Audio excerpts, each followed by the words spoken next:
All right, what's going on, y'all? So I came up with a list of 5 ways to be more masculine. A lot of times, like most men don't understand, if you want feminine woman, you have to be masculine around them. That's what they find to be very sexy. That's what keeps the attraction going. And too many times I feel like a lot of problems go on in the dating market because a lot of us men, we're not masculine.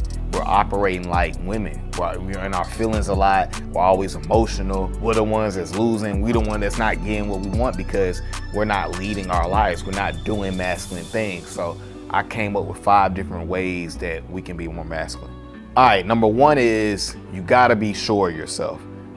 This is something that I struggled with for years. I was always kind of questioning the moves I made, or did I do the right thing? And did I do this correctly? And what I said to her, was that the right thing to say?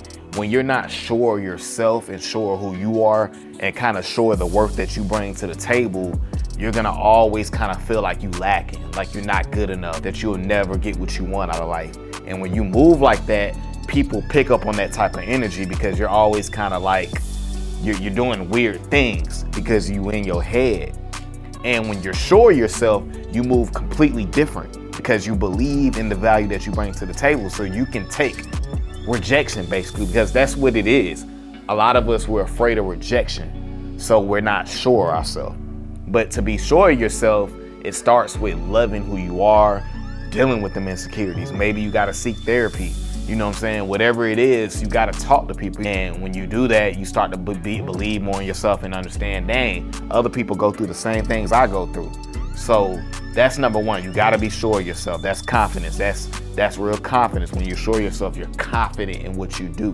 You believe in yourself. So that's number 1. All right, number 2 would be strong eye contact. I think a lot of times, like, eye contact is everything. I notice, like, now when I'm in the gym and I look women in their eyes, usually they're gonna be the first one to look away, because what happens is, naturally, most of us men, we're naturally intimidated by women. I used to be intimidated when I was in high school. Like, I was afraid of them. So I wasn't able to look a woman in her eyes because I feel like she would see me, type of thing, right? Can't be afraid of that. You gotta look a woman in your eyes like, yeah, I'm that dude, like I'm that guy. And even with men, you know what I'm saying? In the sense of this world, that shows a sign of respect. If you can look another man in his eyes, he's gonna give you that respect because you're not backing down to him.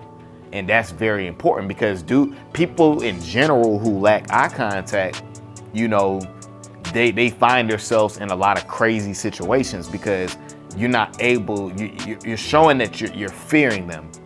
And fear is not even real, guys. It's not even real. It's false evidence appearing real. So that eye contact is very important, even when it comes to men and women. So it applies to both genders.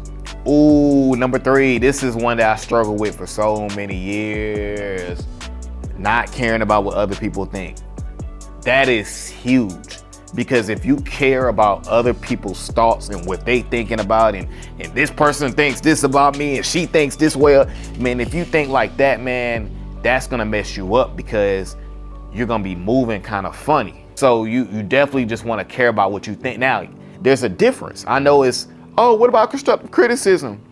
Yes, to an extent. You can care about what people that care about you have to say when they're giving you advice that's not negative, right? If they're giving you advice and it's kind of like, yeah, I need to work on that, or yeah, I understand that, that's different. But when it comes to caring about what people think about you, their thoughts and stuff like that, and why they do this, and you wasting your time because it don't matter.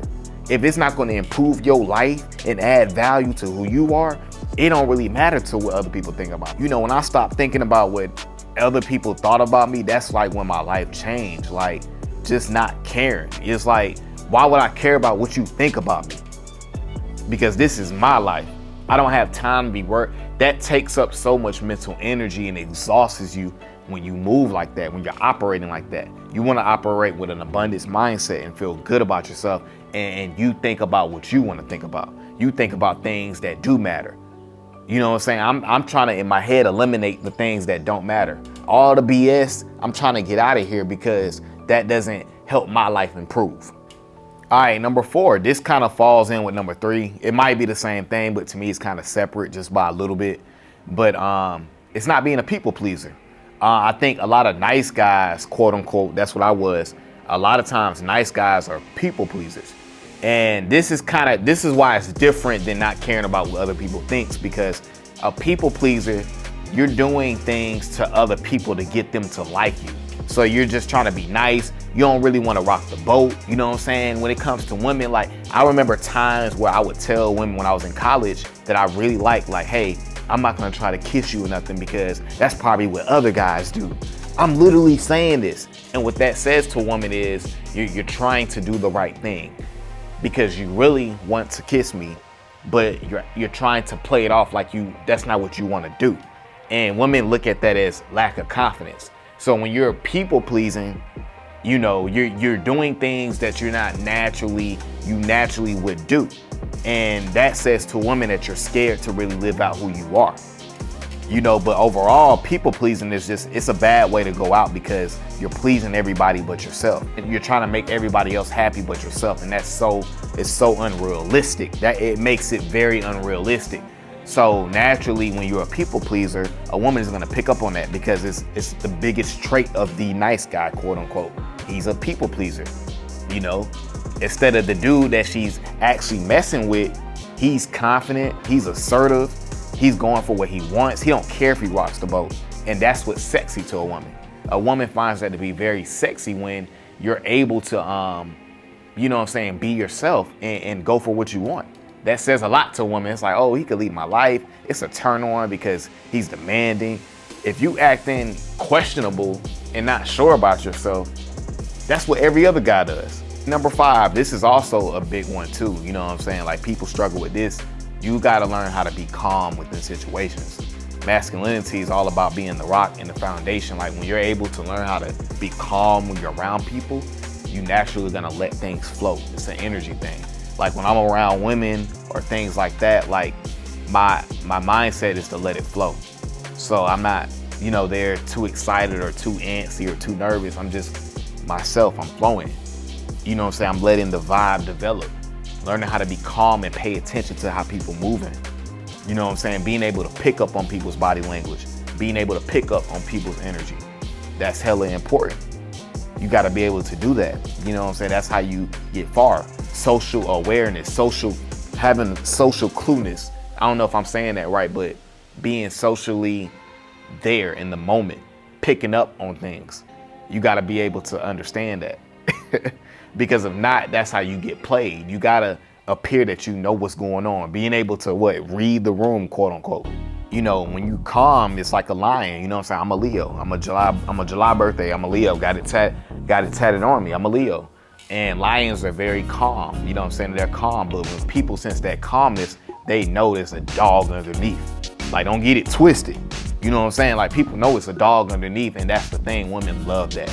They love a dude that's calm because she knows that, man, this dude, you know what I'm saying, he'll change my life. That's how she's thinking. So that calmness is important, even around other men. Men pick up on that too. Like you're never scared of the people that are, you know what they say about the people that are the loudest in the room, they're usually the weakest. That's why calmness is very important, because people who are calm are not loud. And I'm not saying that they can be, but what I'm saying is people that are calm, they're able to read the room. They're able to dictate the vibe. They're able to control themselves. They're able to control how they're moving. You know what I'm saying? They being in tune. And that's what's attractive and sexy to women. Yeah, so definitely, man, if you apply these 5 things, I could have made a list of 10. I'll probably give y'all another list soon. But man, if you just apply these things, man, like it takes time, it takes work, and it's still a work in progress for me. You know what I'm saying? But definitely these things will help you be more masculine around women, and you'll get the feminine woman that you deserve, my guy.